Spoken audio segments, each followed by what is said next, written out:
I would waste it on you.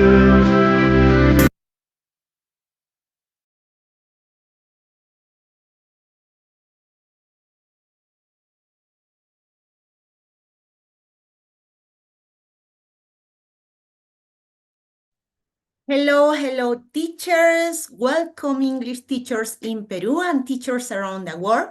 Welcome to our last summer webinar, Innovative Strategies for Teaching English and Artificial Intelligence. So today we have an amazing presentation. The topic is From Theory to Planning. So here is Sandra Mazuelos with us. But before us, dear English teachers in Peru is growing stronger every day. We are now a big community. And thank you, dear teachers, for being part of this amazing network of passionate educators. And if you are not here yet, please join us. We are on Facebook, WhatsApp, Telegram, YouTube, TikTok. Before to start this presentation, please, you have to consider some instructions, dear teachers. Please type your questions in the comment section. Remember this, please. The answer to your questions and comments will be replied by our guest speaker at the end of the webinar in the question time section. And about the exit ticket. Okay, when finishing the webinar, before finishing the webinar, we will share a link to the exit ticket available for 15 minutes. In it, you will register your attendance, complete your details, including your email, and answer questions about this session to receive the presentation materials. And you must answer more than half of the questions correctly. Now it's time to know our guest speaker. Dear Sulamita Chukden, are you there? Please, could you introduce her? Yes, of course. Thank you, Miss Mariela Condorena. Hello, everyone. It's an honor for me to introduce our guest speaker for today's webinar. This is Sandra Mazuelos, a highly experienced professional in various fields of education. She's an expert in teacher development and has more than 25 years of experience teaching English as a foreign language. Her research curiosity and her professional career have led her to explore and deepen the field of professional teaching competencies. Also, in curriculum design, the development of communicative English skills, and the development of teaching digital skills. As a consultant, Sandra has designed face-to-face and online courses, managed projects for prestigious publishing houses, Minedu, and has advised specialty theses. Her experience involves working as the academic director of the language schools of a renowned private university, as a curricular specialist at Minedu, as the person in charge of a project for the development of digital competences for public school teachers, and as a manager of several EFL projects. Sandra is currently working in education consultancy and coaching since she loves to collaborate and inspire English teachers in their process of finding success and professional development in order to improve their opportunities in classroom. Welcome, dear Sandra. Thank you for accepting our invitation, and the audience is all yours. Thank you, Solomita. Thank you, Mariela. So I'm pleased to be here with you another year. So today I'm going to be working with you on some topics that is not exactly something new, but is something, let's say, is going back to basis. Going back to basis, because sometimes it's better to go backwards one step to go 10 forward, right? So let me share my presentation. Just give me 1 second and we are going to do that. Okay, so. Okay, there we are. Okay, let me check. Let me see this. All right, so this is what I'm going to be talking to you today. Yes, so it's from theory to planning. And there I go. Yes, from theory to planning, and that's me, Sandra Mazuelos. So we are going to be working on this topic today. So today, yes, there are some aims and outcomes I would like to share with you. So today I would like to review with you the theory behind the communication in a classroom.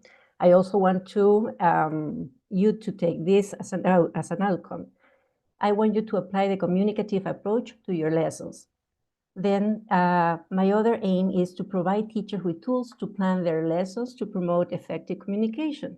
And I want you to plan achievable performances in your lessons.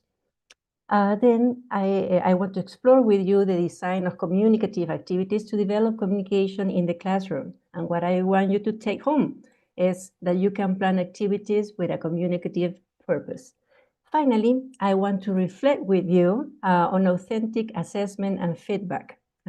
And what do I want you to take home? I want you to, that you are able to assess your students in a communicative way, okay? So you may be wondering why this picture at the beginning. Listen, currently I'm working in bookmaking. Yes, I'm working with books for high school. And before starting the making of this book, we were wondering, this little team I work with, were wondering, what are we going to do? What are we going to include? What should we do in order to start designing these books? So the answer was, we need to review theory. Yes, in order to get students to learn, teachers to plan in a communicative way, we need to go back to the basis and review a little bit of theory to know what we really want to get in the classroom. And how about this picture? Sometimes, I don't know if this has happened to you, but it happened to me, that sometimes I see theory like far away. Yes, that theory is one thing, and what I do in the classroom is another thing. And that's not true. Yes. Theory is the base for your planning. Without theory, there's no planning. Without theory, there's no organized learning. There's no organized teaching process. So we need to know theory in order to plan in the best way for our students to learn. Okay? So the first thing I would like to review with you is the communicative approach. This approach, everybody talks about the communicative approach, but when I have the chance to observe classes, I have observed thousands of classes, I would say, at this point of my professional career, and sometimes not everybody is working with that approach, even though they declare they do. So what do we need to know in order to go back to basics, understand this communicative approach in order to make it possible in our classes? First, this communicative approach is based on two things. First, the notions. All those concepts we have, not only in English, but from our mother tongue, for example, Spanish or any other language the student speaks as a mother tongue. Yes, and on the other side, we have the functions.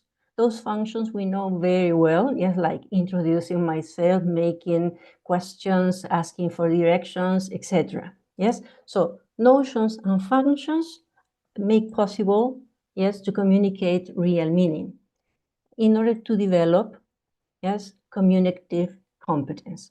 Okay, so without these notions, without these functions, the communicative competence cannot be developed. So we need to have this clear in mind so we can do the rest in class. I'll show you how. Yes, so this is what Michael Holliday, Himes, Canal, Swain, Jack Richards tell us about the communicative approach.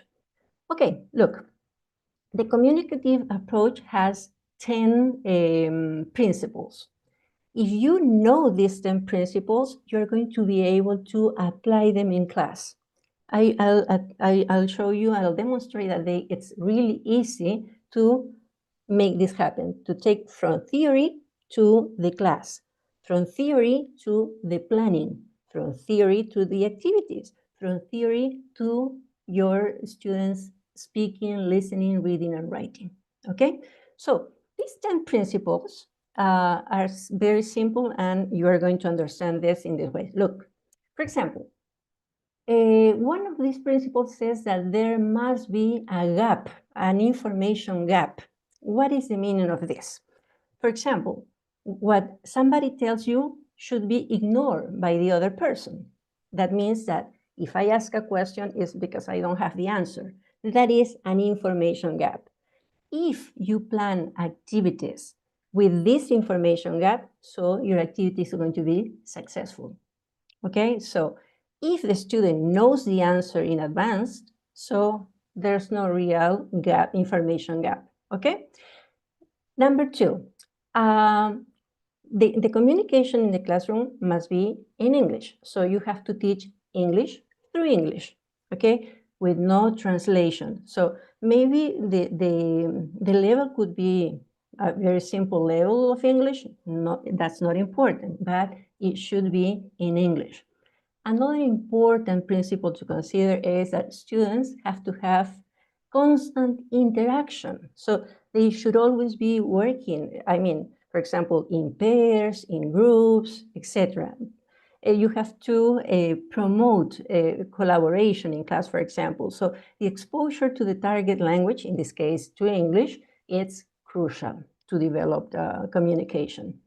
Then whenever you plan an activity, there must be a communicative purpose. So there must be a reason to do that. For example, if I just tell my students, fill in the blanks, these words, there's no real communicative purpose. However, if I ask them to Find information about your classmates, something you don't know. So in that case, there's a real communicative purpose. So this is something you have to include in your activities, okay? Then the language must be appropriate to situation, to the speakers.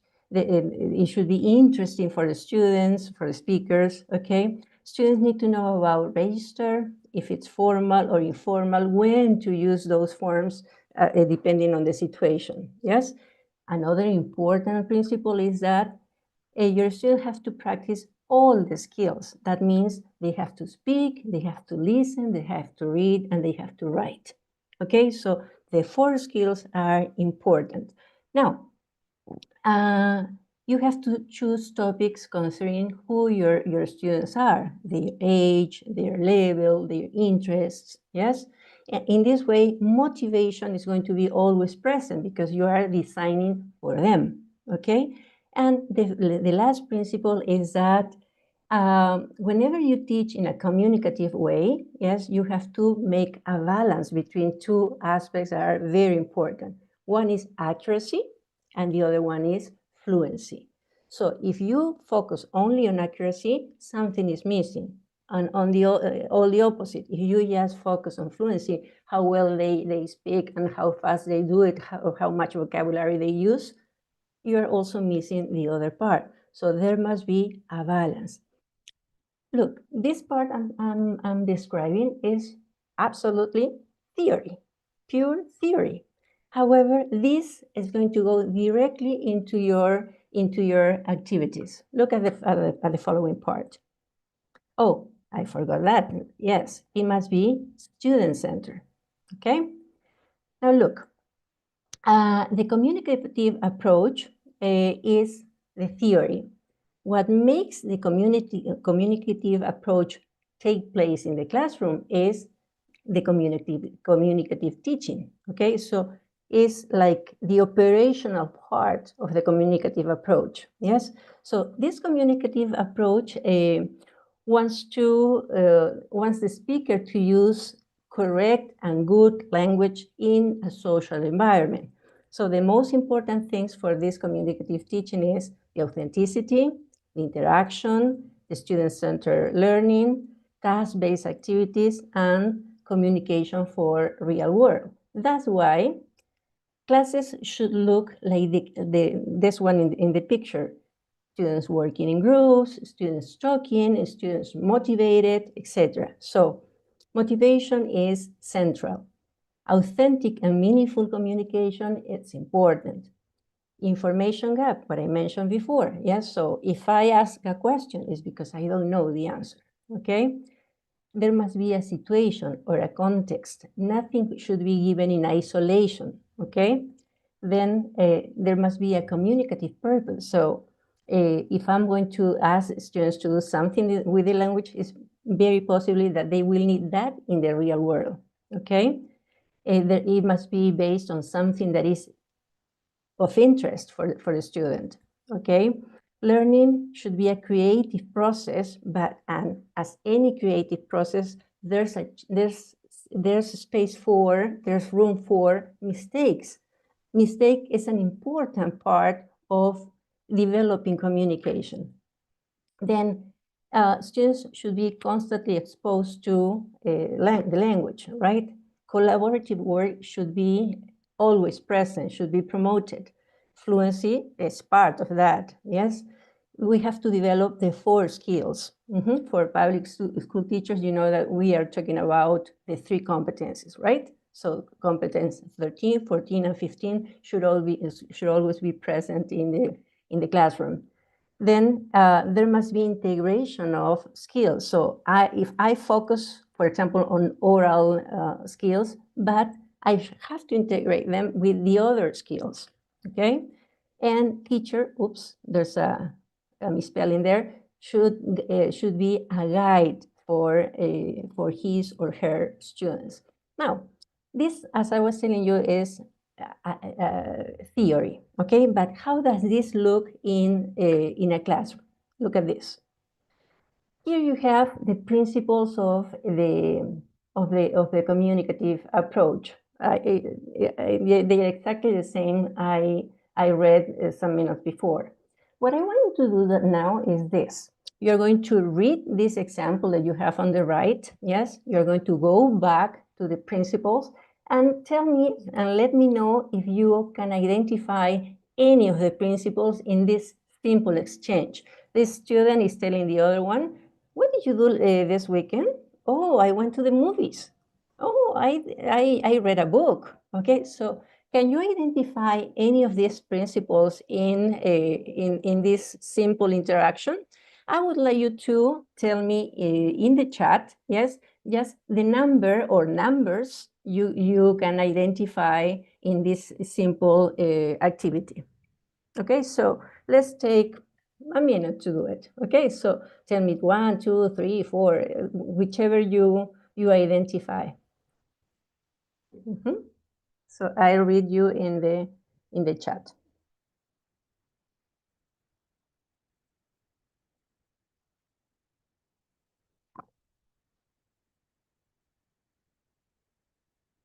Okay.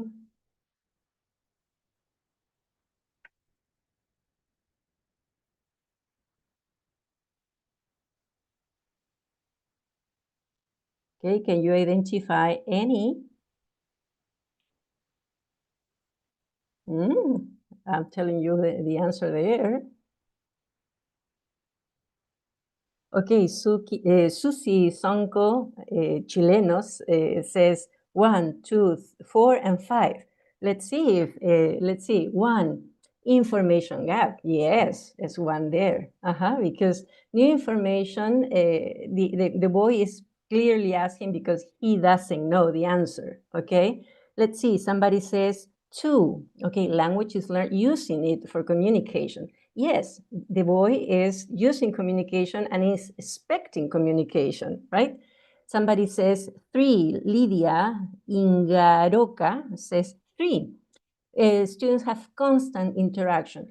Students are interacting here, definitely, okay? Somebody, Pilar says 4. Let's see, activities should be presented through a situation or context. Probably something happened before. Here in the activity, we don't see the context directly, but probably there was a context. Somebody says 6. It's Marcela. Students need to differentiate between formal and informal. Yeah, this situation is informal, so the student is talking to the girl in an informal way. All right, excellent. So let's see if in the following activity, I'm going to show you, you can also identify some of these principles. Okay, look at this. Okay, look at this situation. There's a teacher and there are several students. Good morning, teacher. Hello, Jesus. Hello, Dora. Hi, Oscar. Okay, can you identify any of the principles here? Tell me the numbers in the chat.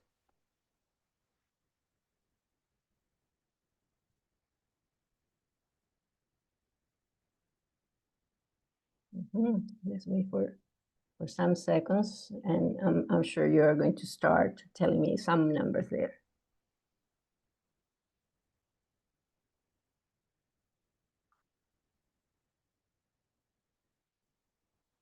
Okay.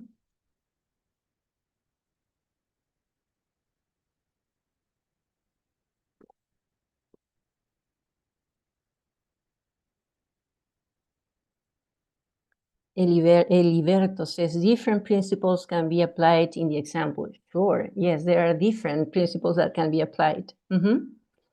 Okay, so Marcela says number 6, students need to differentiate between formal and informal styles. Definitely. For example, this boy with the red hair says, good morning, teacher. Is not telling her, hi, teacher, but he preferred to use a more formal way. However, somebody else says, hello, Jesus, hello, Dora, more informal ways. Somebody says, share, says too. Language is learned using it. No? That's good. Let's see who else. Everybody says 6. Somebody says 3. Students have constant interaction. Yes, so they are using that several times. They're interacting with several speakers. So yes. let's see who else.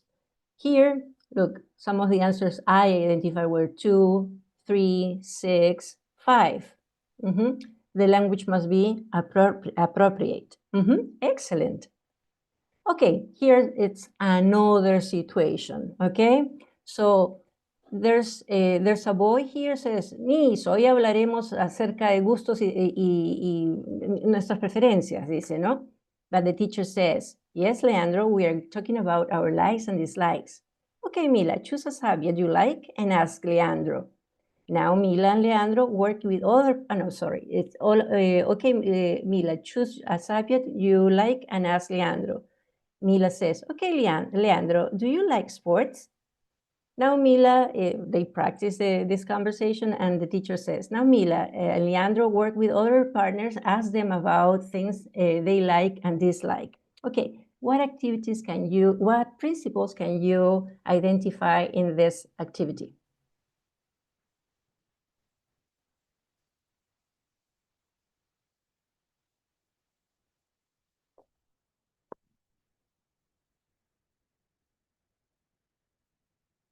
Okay, let's see.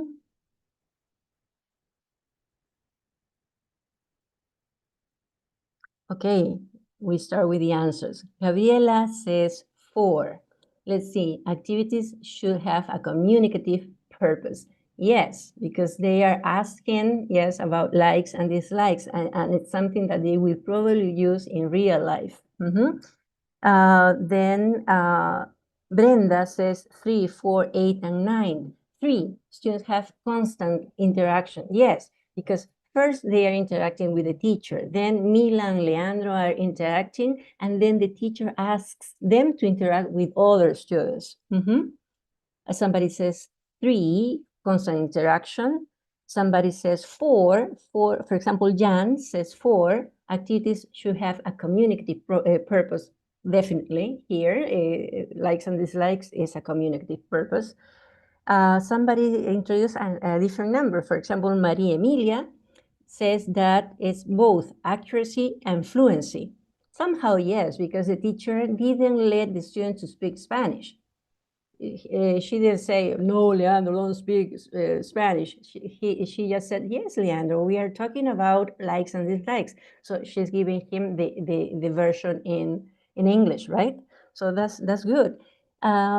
Eliberto says 9, motivation is central.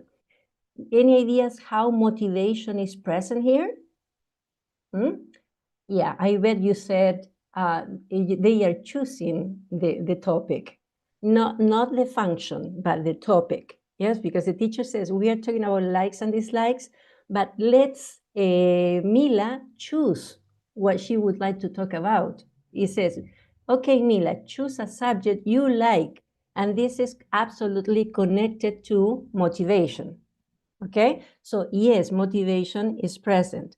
Somebody says a different numbers. It's Gloria. Gloria says number 8. It says topics are selected considering students' need, age, level, and interests. Yeah, because Mila says sports. She chose according to her interests, and that's perfect. Okay, so excellent. So I think we don't have more. Oh, the numbers are here. Some of the numbers are here. Look, you found a lot more than I did. I just gave a couple of numbers here. Okay, let's see. And this is the last one. Okay, this is the last one, and it's the same process. Can you identify some principles? Remember, these are the communicative approach principles in class. Okay, so identify what you can see in this last activity. It's the instructions are on the board. Write 5 questions about weekend routines, interview 3 classmates, discuss your answers with your partner, and write a short paragraph about weekend routines. Okay, so in this case, this is a more difficult, more complex activity. So let's see what you can find here.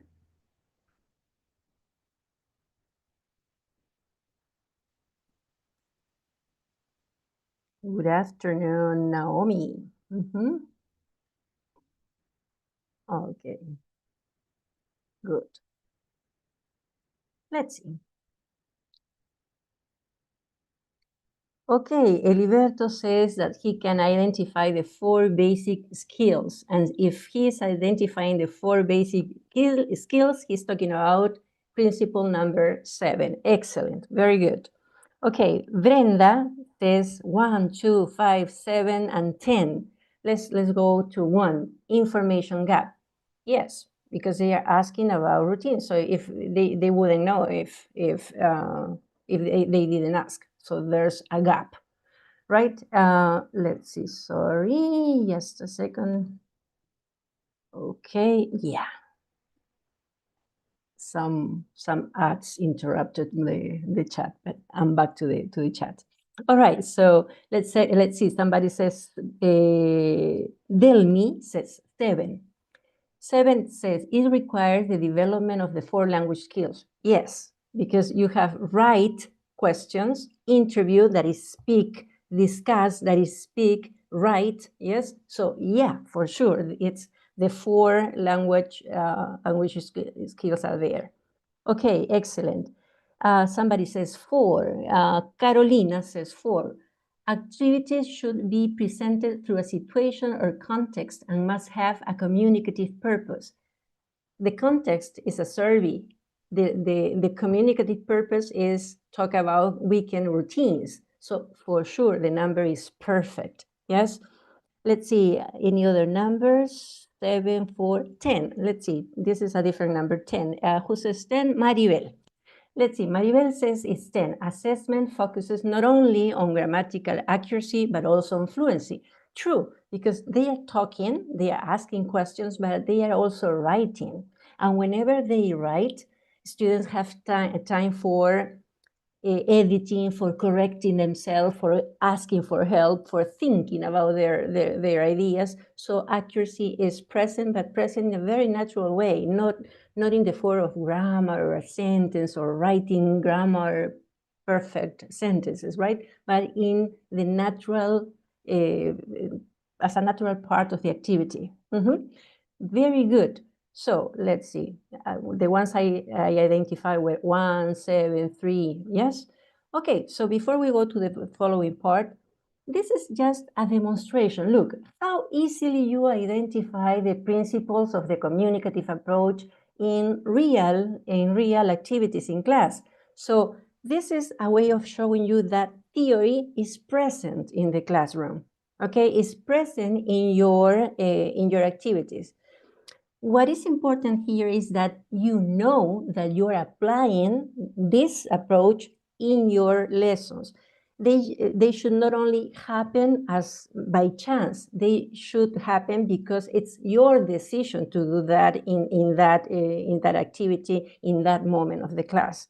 That's why it's so important that you have this present in mind, that those are the 10 principles, and that you should organize your lessons in such a way that these principles are constantly present in different activities. This doesn't imply that the 10 principles are going to be present in each of your activities. That is kind of difficult. However, if you can alternate some principles in one activity and some others in another activity, that would be absolutely perfect. Yes. All right. So let's continue. Look, whenever we talk about communication in class, and especially in the Peruvian context, especially in the context of public schools, that sometimes they only have 2 hours a week, yes, of English. So you really need to make decisions in order to get communication in those 2 hours you have. You don't have more. All right, so that's why it's important to have some tools to plan your classes and make them in the best possible way, to make them effective and to get communication in those 2 hours. You have sometimes 3, sometimes 5, depending on the kind of school you are, right? If you're in a private school, probably you have more hours than that.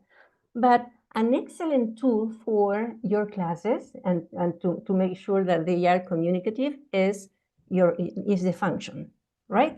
The function is the social and practical use of language. Yes, these functions are going to help you and the students to build grammar, to build vocabulary, but especially to understand how to use the language in different social and cultural contexts.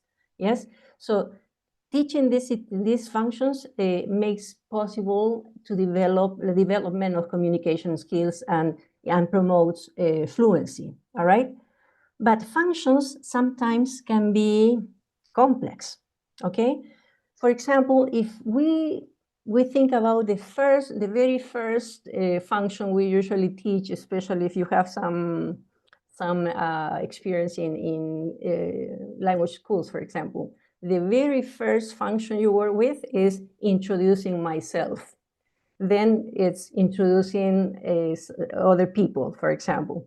But introducing myself, even though it's only 2 words, is kind of complex inside. There are a lot of grammar, there are a lot of situations inside that. So what is necessary here is to break them into little parts that are going to be easy for you and for the students to achieve. All right, so for that, you have to understand what is inside this sort of bag, yes, that is this function called introducing myself. So you have to ask yourself, what do students need to know or need to do with the language in order to introduce themselves? And then you start to cut them into little pieces that are going to be easy for the students to achieve, to understand, to produce. And they are going to be very easy for you to plan the class according to that. Those little pieces are performances, yes, are, if you want, the way that is called in public schools, criterios or desempeños, okay? Or in my case, I prefer to call them can-do statements. Yes, it's what the student can do with the language, all right? For example, if I ask myself, what does my student need to know in order to introduce him or herself? First, he or she needs to know about asking and answering about names. What's your name? Oh, my name is Sandra. What's your name? Oh, my name is Carlos. Okay? This person needs to know about greetings. And greetings not only hi, but also greetings that are a little bit more formal. Good afternoon, yes, good morning. So this person needs to know to greet, yes? Then what else this person needs to know in order to introduce him or herself? He or she needs to know about how to ask full names. What's your full name, please? Because what happens if somebody asks me, what's your name? And I say, Sandra, but they want to know my last name too. So in that case, they need to ask for my full name. So what's your full name, please? Oh, my full name is Sandra Mazuelos. They also need to know how to clarify a last name, for example, or a name, depending. What's your name? Kia. Sorry, can you spell that, please? Quilla, Quilla, for example. So all of these performances are inside introducing myself, okay? There's grammar inside too, but it's very easy for you to break this function into parts. And once you have those little parts, you will easily identify whether your student is producing or is not producing communication. It's as easy, as simple as that. So can my student greet formally and informally? Yes, because when they were practicing the conversation, he said, good morning, my name is Carlos. No, what's your name? Oh, my name is Maria. Hi, Maria. Yes, so formally and informally. So we have to break this into parts so the student can produce little performances in order to achieve the final goal, that is introducing him or herself. So a function is a powerful tool, and you can do this in an hour. You don't need 2 hours. In an hour, you are getting your students to ask and answer about names. You are getting them to greet formally and informally, etc. So communication, it's possible. And communication is possible in 1 or 2 hours. So there's no excuse for not having students produce communication in class and producing English for real use in life. Okay, so in the following part, look, can you divide these functions into smaller parts to make them easier to achieve for students and easier to assess for you? All right, so how about talking about frequency? How can you break this into smaller parts? Can you tell me in the chat? Yeah, so what is inside? What would you put inside this? Break that into little pieces so that students can produce this communication in conversations, for example. Tell me in the chat what would be inside. What I want is something like this. For example, you're going to tell me asking and answering about, etc. So break that into little performances, okay? Let's do it. Okay, so in the chat, we are working with that.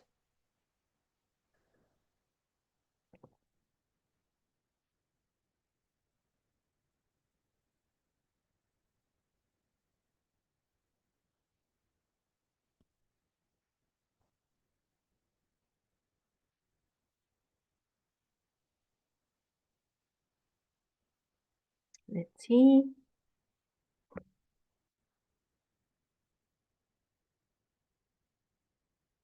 Okay, everybody working.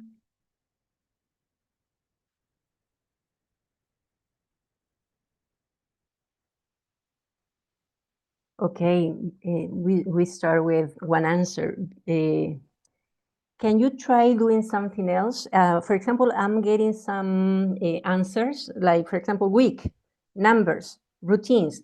Can you try to put it as with this kind of language? For example, asking and answering about numbers. If somebody says routines. What about routines? Talking about routines, asking about routines, answering about routines. I would like you to add a verb before that word. Yes? So it's going to be easier. Why? Because this adds action to what you are going to get from your students. If I say, for example, numbers, I may have a danger here. What is the danger? That you ask your students to produce 1, 2, 3. Repeat. Okay, 1, 2, 3. Now count until 10. 1, 2, 3, 4. But if you say asking an answer about age, for example, you're giving that a communicative context. So how old are you? Oh, I'm 10 years old.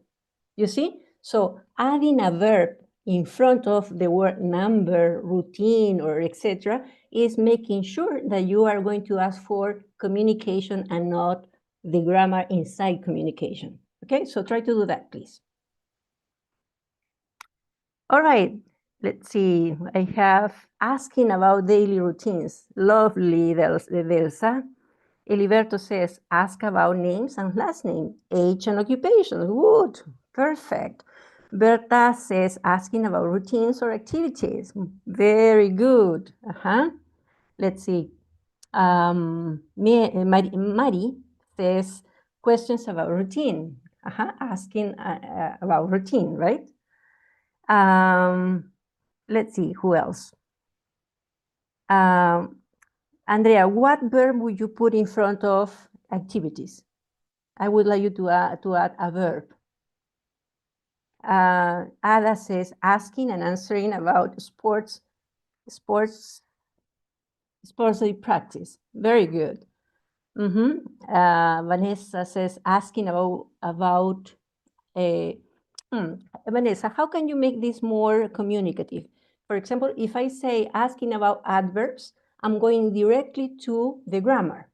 I want you to go to the communication part, okay? So how will you change that? Instead of adverbs are, for example, frequency adverbs are always, never, etc., usually, right? But how can you turn that into communication and not asking about the grammar? Try to, I'm going to be waiting for your answer.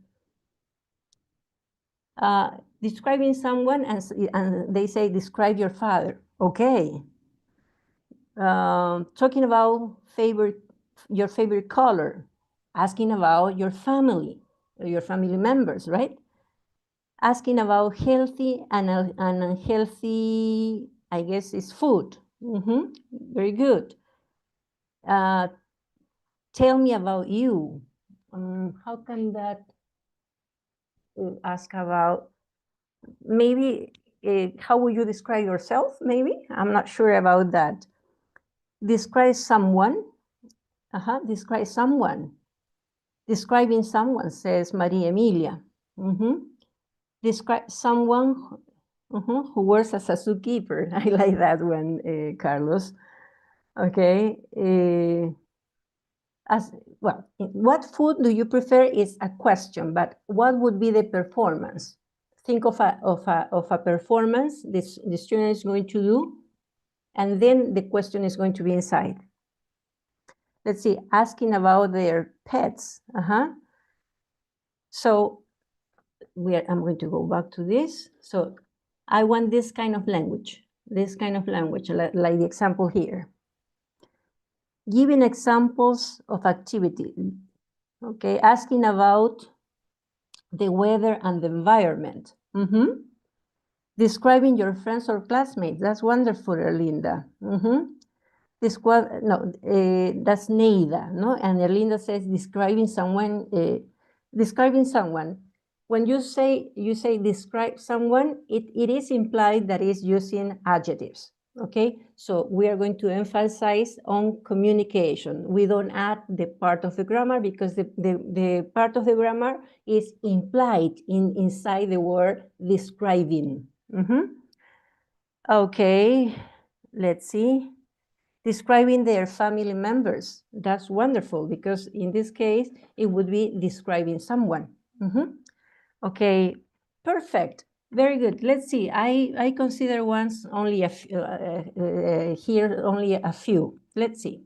For example, for talking about frequency, asking and answering about daily routine. So what do you do in the morning? What do you do in the afternoon? Oh, well, in the morning, I wake up at 6, then I get dressed, I go to school, etc. So asking about the time. Really, what time do you go to school? Oh, I go to school at 6:30. Expressing frequency, I always go to school at 6:30, right? So inside talking about frequency, we have smaller things to achieve in order to talk about frequency, right? How about describing someone? Look, I describing faces, describing hair, describing clothes, asking and answering questions about some physical details, etc.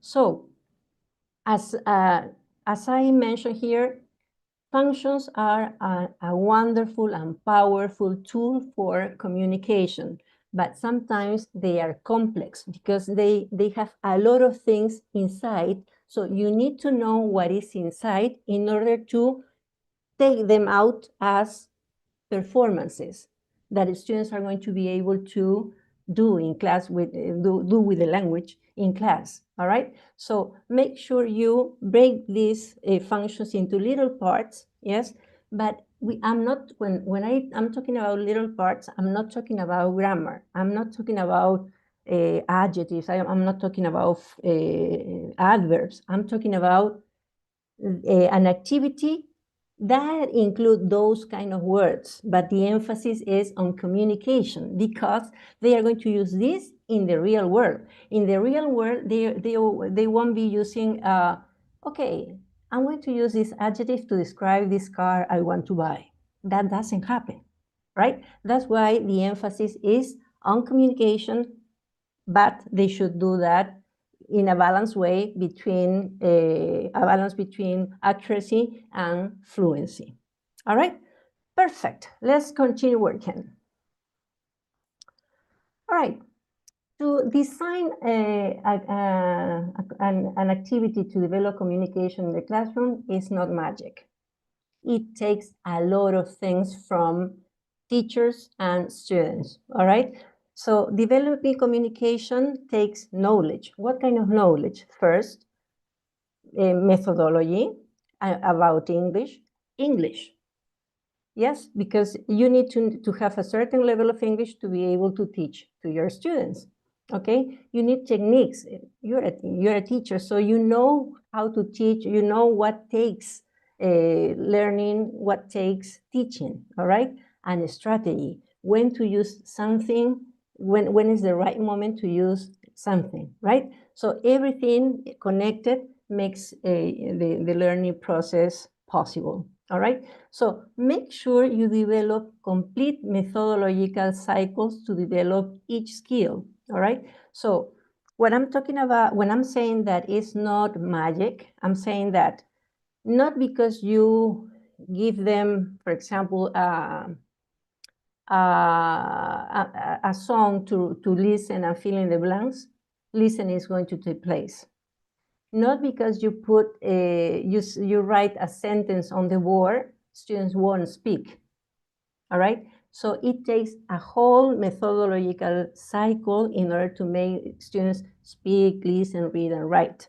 Okay. So each of these skills take a cycle for being developed. For example, listening. If you just play an audio, students won't, maybe they are going to get some answers, but it's not a process. You need to prepare your students through a pre-listening activity. So something that is giving them some of the vocabulary they are going to be listening to, right? So you need to prepare them in order to listen the whatever the audio is.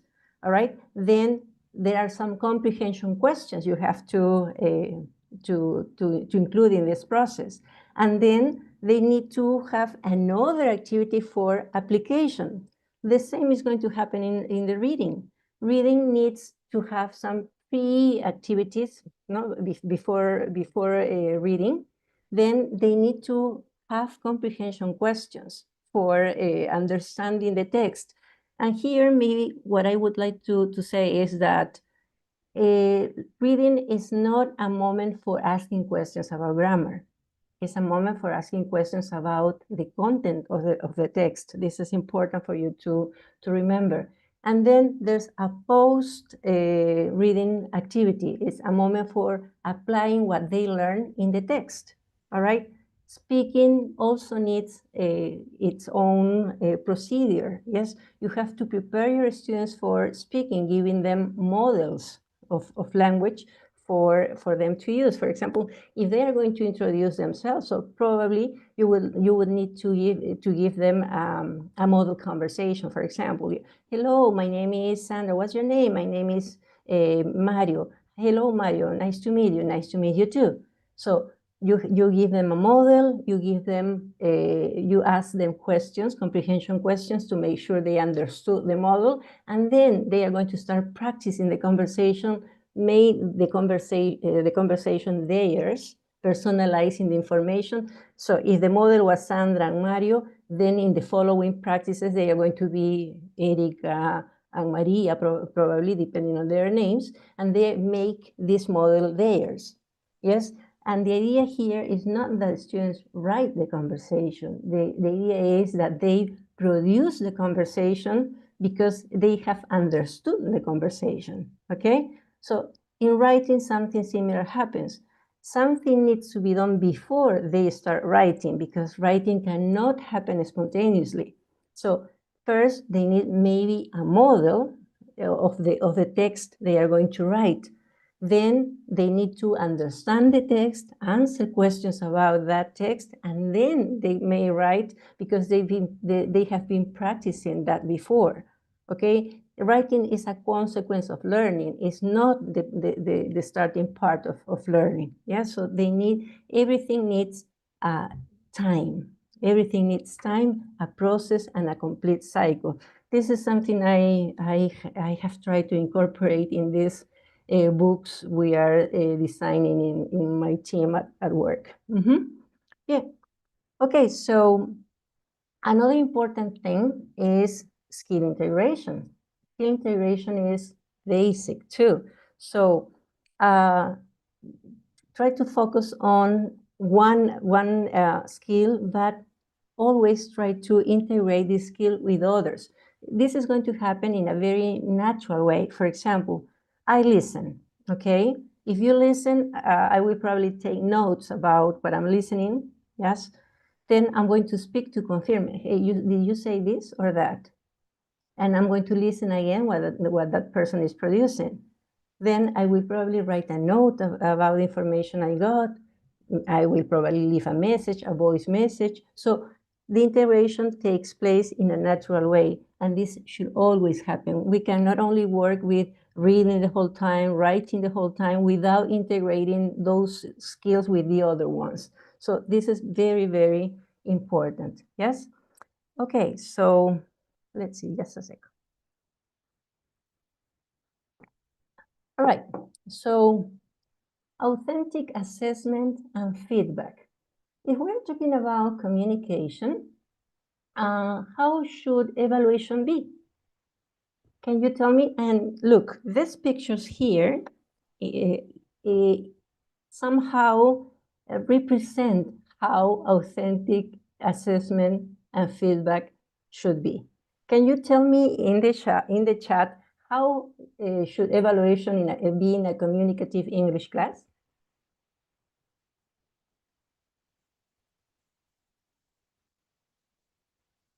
Okay, so I'll wait for your answers here.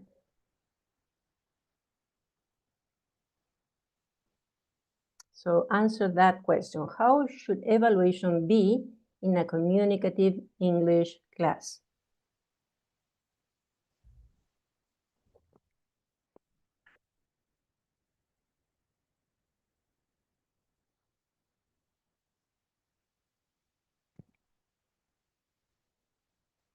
All right. Yanira says cooperative evaluation. Somehow, yes. Let's see. Eliberto says we should evaluate what we taught in class. Yeah, we evaluate exactly what we taught in class. Angela says it should be formative. Correctly. Correctly answered. Let's see. Anili says the interaction, that we should include interaction. Sandra, oh, what a nice name you have, Sandra. Sandra says peer assessment. Okay, so classmates should participate in the evaluation too. I agree completely with you. Okay, Luz says evaluating the 4 skills. Absolutely. Yes, the 4 skills should be present there. Exactly. Formative says Eusebia. Milagros formative. America says that we have to include intonation and fluency in the evaluation. Those are elements that are part of what we are producing, so somehow they are present. FM says students interact in group about what they learn in class. Yes, students give their opinions, he says. Rosa says that we should evaluate through interaction. Yeah, definitely. Mirka says by representing an activity that was done during the process of learning. Yes, very good. Another person that agrees that it should be formative is Maria.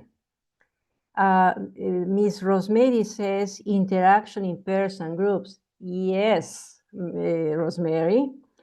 Maria Emilia says give more importance to fluency than accuracy. I'm not sure about that.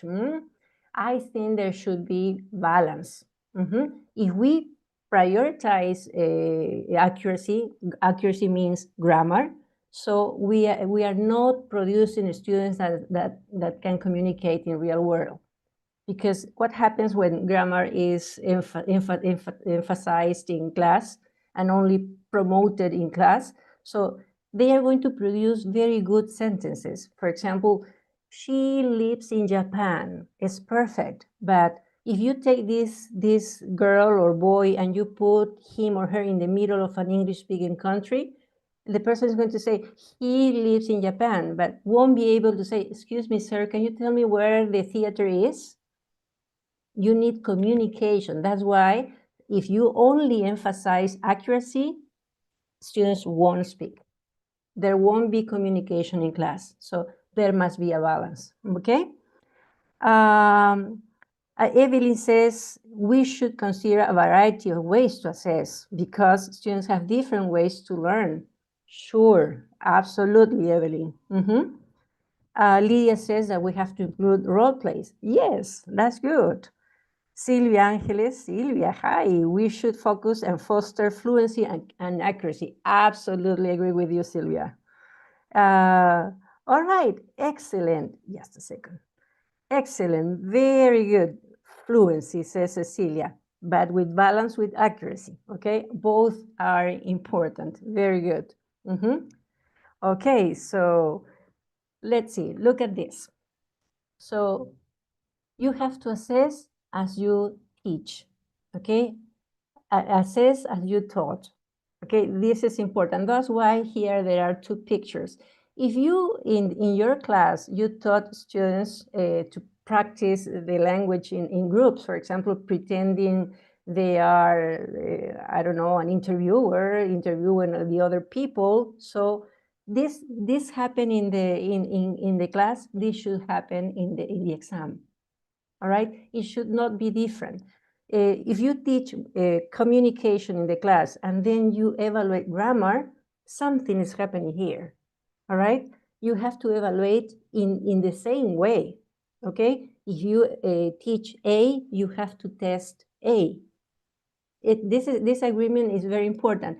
This does not imply that you are not paying attention to grammar or accuracy. Yes, you are paying attention to that, but in the context of communication. For example, if I say, how old are you? I am 12 years old. If your student says, how old is you? I'm sure you're going to correct it and you say, what did you say? Can you repeat that again? How old are you? The student is going to correct him or herself automatically. You are correcting grammar at that point, but inside a communicative process. So that's why you should not teach in a communicative way and test or assess in a grammar way. Okay, so there must be an agreement between the way you teach and the way you evaluate. Okay, all right, so and many people said it should be formative. Absolutely, yes, it should be a process. It should be not only what they get at the end, but all the process is part of what you are helping the students to do, right? So formative is sure an important thing in evaluation, but it would be nice if you could review some information about authentic evaluation. This is going to help a lot in your process of improving evaluation processes. In general, these are some characteristics of authentic evaluation. Look, real world relevance. And this takes us back to the principles, okay? Real communicative purpose. Okay, so if you are teaching students, for example, this is for example, let's see, this is a glass. Those are glasses. This is a pen. Those are pens. In that case, there's no communicative purpose there. They won't use that in real world. If they use that, it's going to be inside a context. It is going to be to answer to a real need in the world. Yes, that's why it's necessary to include real world relevance in your teaching and in your evaluation. Yes, and this is part of what people were saying in the chat. Focus on process and product. Yes, so formative is along the whole process, okay? A holistic assessment. Somebody said in the chat, there should be variety. Sure. If somebody said there should be role play. Sure. Yes. So in different ways, not only in one thing, in one way, right? Student center. Remember at the very beginning, I was telling you that the communicative approach says is a student center. So this is part of it. Ongoing and formative. Contextualized assessment. So It's not if you teach them in the form of conversations and then you give them isolated sentences, there's a problem. Okay, so there should be deconstruction and construction of your process of evaluation, analyze, evaluate, reflect, so you can improve a little bit in this part. Okay, encouragement of critical thinking and problem solving. So they use the language in real context for real world relevance, right? Okay, these are the characteristics you should consider. So the way you are teaching goes along with the way you evaluate. Yes, feedback is another thing you should take into consideration. So make sure that your feedback goes in relation to the communicative part, not only in relation to the grammar. Yes, so this is really important. Okay, all right. So I hope this review, even though it's only an hour and a little bit more what we've been working about this, is a dense review of what theory is and how we should take this into the classroom, but to get communication as a result. Okay, all right. So today we hope to have reviewed the theory behind communication in the classroom. We hope that to have provided teachers with tools to plan their lessons to promote effective communication, right? We hope to have explored the design of communicative activities to develop communication in the classroom. And I hope we have reflected on authentic assessment. So I hope now you can apply the communicative approach in your lessons, but as a decision, not only as a result of what you usually do, but because you know that you are applying those principles in your lessons. Yes, I hope that now you can break those functions into smaller pieces that are performances or can-do statements, yes, that are easier for you to measure and easier for your students to achieve and demonstrate they can do. All right.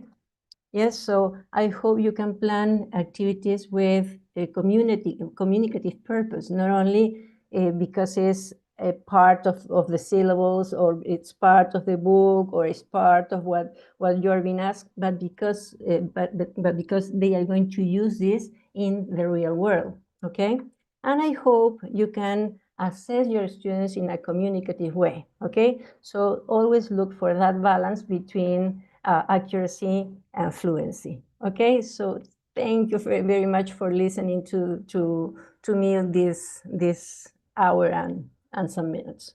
Thank you very much.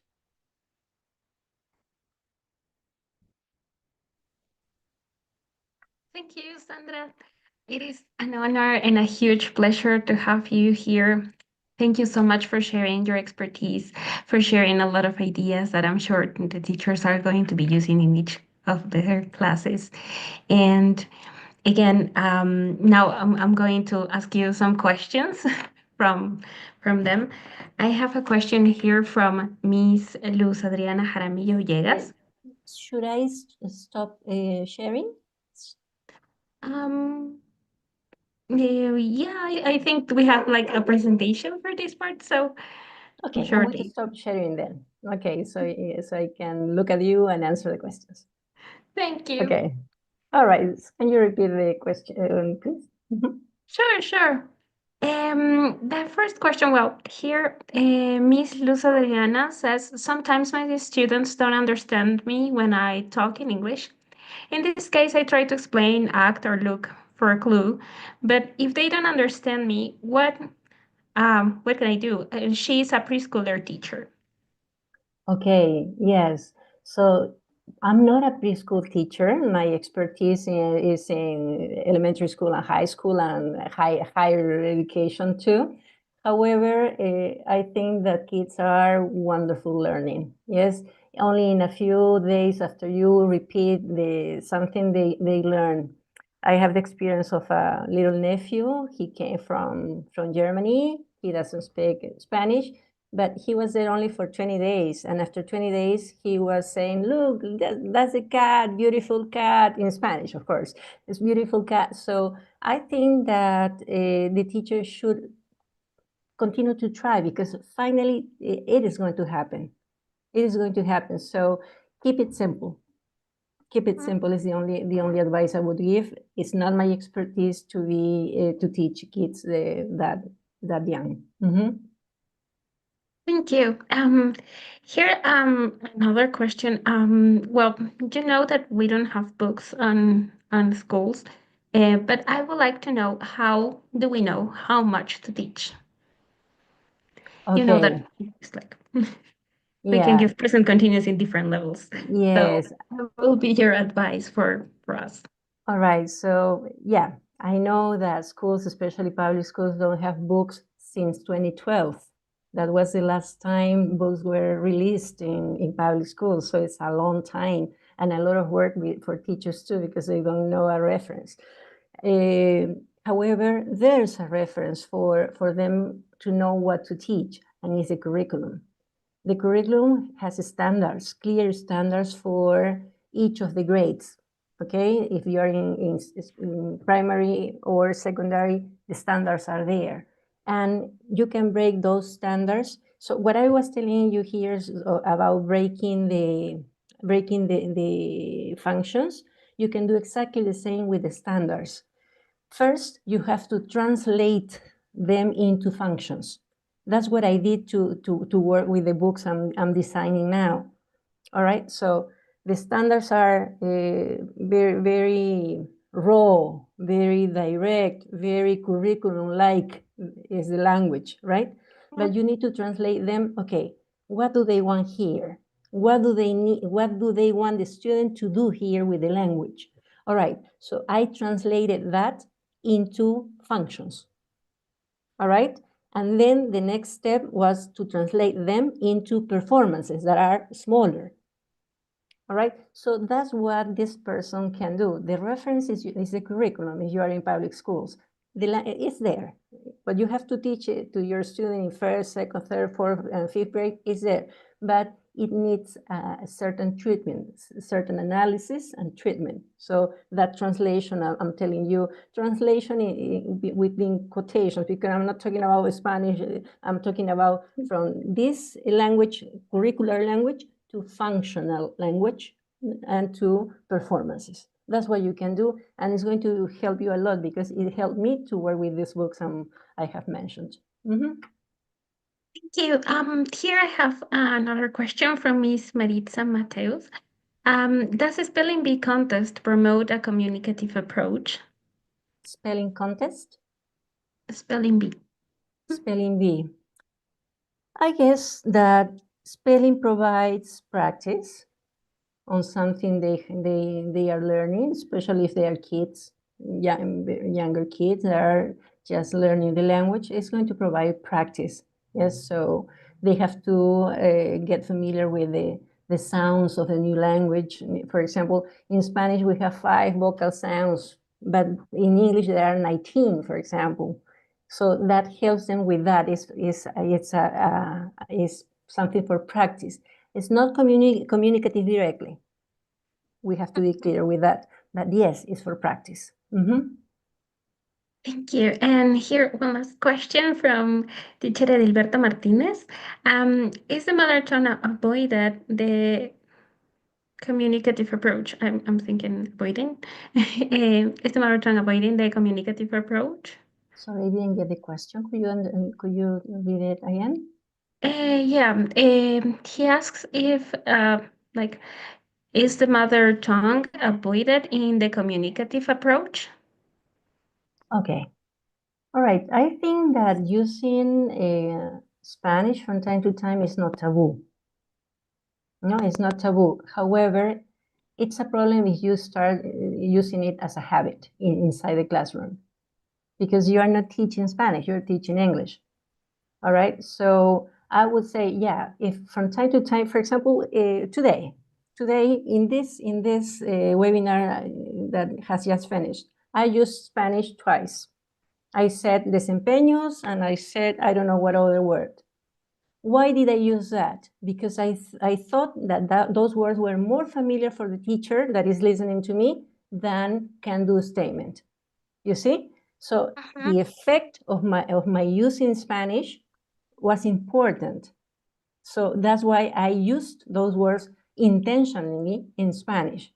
So the teacher should do the same in his or her class. So if you're going to use Spanish, there must be a reason for that. Not just because the students are going to take some time to understand everything in Spanish, in English, but they will finally do.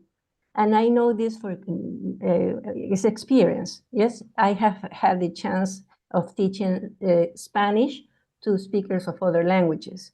I'm talking about people from China, from Korea, from Saudi Arabia, etc. So I don't speak a word of those languages, right? But the first day, I cannot translate not even a word, because first, there are many different nationalities in the classroom. If I had 20 students, maybe 10 were from different countries. All right, so for example, I just arrived, I said, hola, and nobody said anything, all right? I said, hey, hola, and everybody, hola, good, muy bien, excellent, right? Sandra. My name is Sandra. Mi nombre es Sandra, but in Spanish, right? What's your name? At the beginning, they looked at me like, right? But Sandra, my name is Sandra. What's your name? He had the face of an Arab, so Muhammad, maybe? No. And he gave me his name. Very good. Okay, my name is Sandra, and my name is Mohammed. Very good. And then I put on the word, my name is Sandra. Then, what's your name? To the following person. And on top of the previous answer, I wrote, what's your name? My name is Sandra. They had the complete exchange in 2 minutes. All right? So, okay, now you ask the other person, what's your name? And they started like this, magic. Yes, so this happens too in English. It doesn't, you don't need to be translating the whole time. Sometimes maybe it's necessary because it's going to be more meaningful for the student. But if you're doing your class, I don't know, 40% or 50% of your class in Spanish, we have a problem. Yeah. Thank you so much for your answer. And here I have another question from teacher Helbert Chung. He asks, how can you work with the students who have little background as they haven't studied English before, so that makes them feel more like less confident on the use of English in classes? So can you repeat the question? Sorry, Angela? Yes, of course. I'm going to read it again. How can you work with the students who have little background? I think you have answered that before. Yeah. But the question here says that they feel less confident. Like, how can we make them feel confident in the use of English in classes? So you have to give them tools, as in the example I was giving you before of these people from other countries. So first you have to act out, show them, demonstrate that it's not important, the mistake they can make to make them feel more confident. Give them the chance to repeat several times something. Don't expect them to produce immediately, right? So give them the chance, provide pictures, make a lot of gestures, write on the board. So try to do different things of the same thing in different ways. So the person that doesn't understand what you're saying, we probably understand the picture. The person who doesn't understand the picture and what you're saying, made the gesture. So use a lot of channels for them to understand you. And I promise, they will produce. I've been teaching English for years to people that don't speak a word. And after the first week, they are already producing language, right? So you start with people that don't say a word in Spanish, in basic one, for example. And after, let's say, 10 hours, they are already producing. They are saying, what's your name? My name is Angela. What's yours? Oh, my name is Carlos. Nice to meet you, Carlos. Nice to meet you too. And tell me, who's that in the picture? Oh, that's my father. My father is a teacher. Oh, very good. And who's this one? Oh, so they produce after 10 hours only. So I think you have to be careful not to place limits in the students that they don't have. Yes, I think they have a wonderful brain. They have a lot of experience in the mother tongue that can be used to learn the language, and they will learn. Yes, I have had students that started in 0 and now they are English teachers. Right? So that happens. I absolutely believe in that. Sandra, thank you so much again for being here with us. And now I would like you to stay with us for a bit more. And now I'm going to give Mariela the word so we can Thank you, continue. Angela. Thank you. Thank you. Thank you, Sandra. Thank you, Angela. Muchísimas gracias, querida Sandra, por esta presentación, por haber respondido todas las preguntas. Todavía siguen algunas preguntas ahí, pero estoy segura que ha sido muy clarificadora la presentación sobre planificación. Y tenemos ahora el exit ticket para todos los maestros, por favor, teachers que están ahí conectados, ¿sí? Con la siguiente precisión.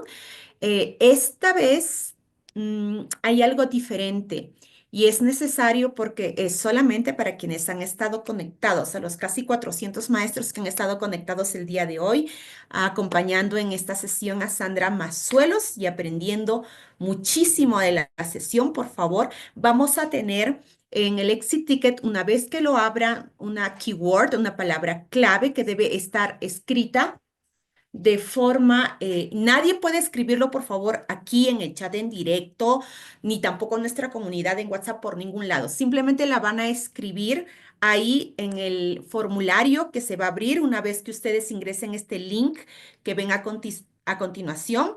Está fijado, ya lo van a fijar ahorita en YouTube. Van a colocar ahí el link fijado y si es que no les da hacerlo desde ahí, pueden escribirlo, pero tal como está, respetando mayúsculas y minúsculas, pueden escribirlo en su navegador, https://cutt.ly/final en mayúscula final, T en mayúscula, I en minúscula, P en mayúscula, SW en mayúscula 2025. Lo escriben tal cual. Ojo, en este momento, para todos los que están conectados, dicto la keyword es planning. Nuestra keyword del día de hoy es planning, just a word, no more. Ya solo una palabra, planning, no tiene por qué haber. Si hay cualquier otra, lo siento, no vamos a validarlo. Yo sé que han estado súper atentos, así que no es necesario que lo vuelva a repetir, pero lo voy a hacer. Planning, that's it, ¿ya? Bien, entonces recuerden ello, por favor. Y ahora sí, tienen en pantalla la foto e imagen de todos los administradores de la comunidad English Teachers in Perú, mi persona, Mariela Condorena, fundadora de la comunidad, Ángela Salazar, que ha estado el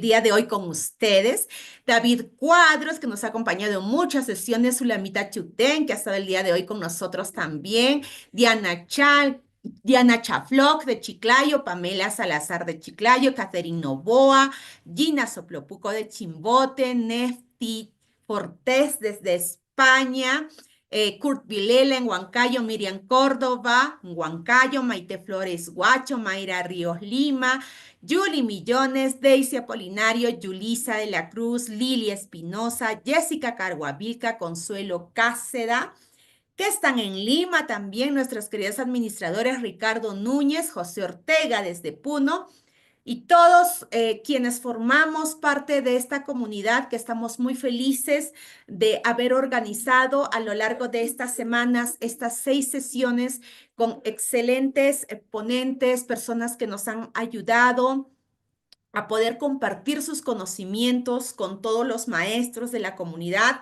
Muchísimas gracias por habernos acompañado durante estas 6 semanas. El día de hoy cerramos con broche de oro con nuestra querida Sandra Mazuelos. Querida Sandra, de todo corazón, te damos este fuerte aplauso a los administradores que estamos presentes aquí y el agradecimiento a nombre de toda la comunidad English Teachers in Perú. Muchísimas gracias por todo lo compartido. Ahora sí se te ve, querido David. Muchísimas gracias por todo lo compartido, querida Sandra. Estoy segura que te vamos a ver después también. Y estoy muy feliz de que hayas estado aquí y de que los maestros el día de hoy hayan tenido la oportunidad de aprender sobre planificación. Tú sabes que ese es un tema bastante sensible para nosotros los docentes. Es nuestra mayor preocupación y estamos a una semana del inicio de clases. Así que creo que ha sido súper importante para todos nosotros todo lo aprendido hoy porque lo vamos a tener que poner en práctica. Querida Sandrita, tal vez tengas algunas palabras para despedirte de la comunidad. Solo agradecerte una vez más por la invitación. Yo encantadísima. Ya es la tercera invitación que recibo de ti. Muchísimas gracias. Tu plataforma es muy importante para llegar a muchos profesores, así que estaba pensando qué sería lo más útil, qué podría llegar un poco más a los profesores, así es que armé esta presentación con esa idea. Sabes que cuentas conmigo para cuando quieras, ¿no? Para cuando quieras, ahí voy a estar. Y bueno, gracias a todos por tomarse ese tiempo a veces es un tiempo de ocio, un tiempo de descanso, los fines de semana, pero que se dediquen al crecimiento profesional es importantísimo y eso es sumamente valioso. Así que un agradecimiento a ellos porque quienes se benefician de eso son sus estudiantes. Así que muchas gracias. Gracias, gracias, querida Sandra. Se despide el día de hoy y bueno, hasta nuestros siguientes webinars que los vamos a programar posiblemente para mediados de año y esperamos robarte un tiempito, querida Sandrita, para ahí también. Ha estado el día de hoy con ustedes Angelita Salazar, mi bella Angelita que está ahí. Sulamita Tugden, administradora de la comunidad, David Alexander Cuadros, nuestro súper administrador, José Ortega detrás de las pantallas y de toda la locura que a veces hay aquí cuando estamos todos apurados en la transmisión, Mariela Condoreni y por supuesto Sandra Mazuelos, una súper ponente. Muchísimas gracias maestros, un feliz inicio de año escolar con fuerza, con ánimo, vamos a darlo todo por nuestros estudiantes y a seguir poniendo ese granito de arena para que el idioma inglés sea un idioma valorado, sea un idioma utilizado por nuestros estudiantes que formamos no solamente en cuanto al idioma, sino como ciudadanos del mundo. Hagamos que esa mentalidad abra las puertas al mundo a través de este valioso idioma. Nos vemos a todos, queridos maestros.